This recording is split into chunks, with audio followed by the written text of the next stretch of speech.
अमरावतीत गणेशोत्सव निमित्त एक अनोखी व देखणी मूर्ती साकारली आहे। विलासनगर गली क्रमांक 1 येथील बाल सहयोग गणेशोत्सव मंडळाने आपल्या 20व्या वर्धापन दिनानिमित्त ही खास मूर्ती तयार केली आहे। ही मूर्ती इतर कुठल्याही साहित्याची नसून संपूर्ण भारतीय चलन नाणी व नोटांपासून बनवलेली आहे। तब्बल 6 फूट उंचीची ही गणरायाची प्रतिमा साकारण्यासाठी मंडळाचे मार्गदर्शक सचिन करेसिया यांनी आपल्या कलेचा अप्रतिम नमुना सादर केला आहे। सुमारे 15 दिवसांच्या अविरत परिश्रमानंतर ही अद्वितीय मूर्ती तयार झाली आहे।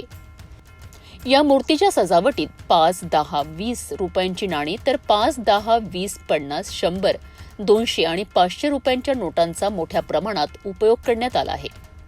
एकूण 21,000 चलनी नाणी व नोटांचा वापर करून ही प्रतिमा बनवण्यात आली आहे।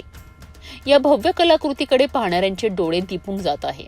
गणेश उत्सवातील या हटके उपक्रमाची शहरभर चर्चा असून चलनातून बनवलेली गणेश प्रतिमा पाहण्याकरिता नागरिक मोठ्या संख्येने मंडपात गर्दी करीत आहेत।